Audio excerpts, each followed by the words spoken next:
현대인에게 식물은 좋아하는 채소이거나 정원에서 재배하는 경우가 아니라면 그다지 중요한 의미를 갖지 못합니다. 대부분의 사람들은 숲을 지나칠 때 그 식물들이 우리에게 어떤 역할을 하는지 전혀 신경 쓰지 않습니다. 하지만 인류가 식물 없이는 존재할 수 없다는 사실을 알고 계셨나요? 우리뿐만 아니라 동물과 다른 생명체들도 마찬가지입니다.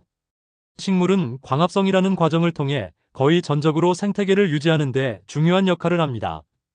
광합성이란 무엇일까요? 광합성은 엽록소를 가진 생물이 햇빛을 흡수하여 스스로 양분을 만들고 산소를 대기 중으로 방출하는 과정입니다. SHUTTERSTOCK. 이 과정은 주로 잎이 있는 식물에서 일어나지만 일부 작은 식물의 줄기에서도 일어날 수 있습니다. 또한 식물은 이 과정에서 잎에 있는 기공을 통해 대기 중의 이산화탄소를 흡수합니다. 광합성이 중요한 이유. 다음은 광합성이 지구상의 생명 유지에 필수적인 몇 가지 이유입니다. 첫째, 광합성 부산물은 인간과 동물에게 매우 중요합니다. 식물의 관점에서 보면 양분을 만들고 난 후 산소와 같은 부산물은 아무런 가치가 없습니다.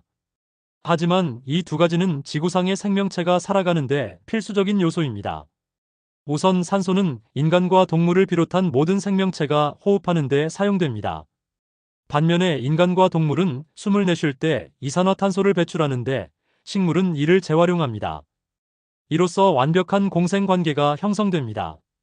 또한 식물이 공기 중에 이산화탄소를 흡수하면 지구의 온도를 조절하고 온실가스 배출량을 억제하는 데 도움이 됩니다.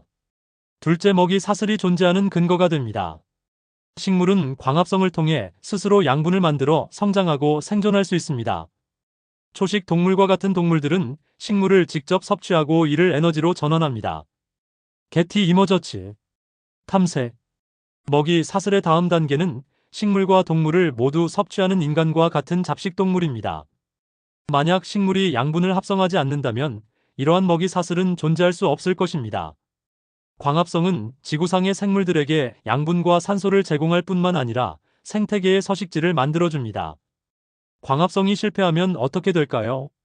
광합성이 사라진다면 어떻게 될지 생각해 본 적 있나요?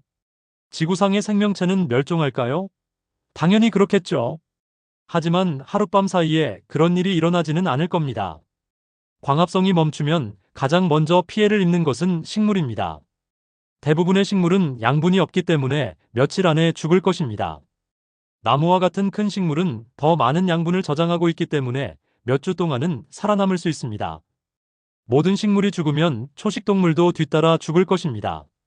식량뿐만 아니라 산소도 부족해질 것입니다. 산소량이 줄어들면 인간을 비롯한 모든 생명체는 결국 질식사하게 될 것입니다. 광합성이 멈추려면 무엇이 필요할까요? 광합성이 멈춘다는 것은 태양이 사라졌다는 것을 의미합니다. 태양이 사라지면 기온이 급격히 떨어져 살아남는 생물이 거의 없을 것입니다. 또한 태양의 보호막이 사라지면 우주 방사선이 지구 전체를 파괴할 것입니다. 현대 과학이 통제된 환경에서 인공 광합성을 만들어내는데 어느 정도 기여할 수는 있겠지만 지구 전체를 대체하기에는 역부족입니다. 핵심 요약. 광합성이 지구 생명체의 원동력이라는 것을 알게 되었으니 이제 몇 가지 생활 습관을 고려해 볼 만합니다. 사람들은 식물을 더 많이 재배하고 기존 식물을 잘 돌보는 습관을 들여야 합니다. 우리가 살아남기 위해서는 토양과 대기를 오염시키는 행위를 피하는 것이 매우 중요합니다. 광합성이 없다면 생명체가 살아가는 데 필요한 산소와 에너지가 충분하지 않을 것이기 때문입니다.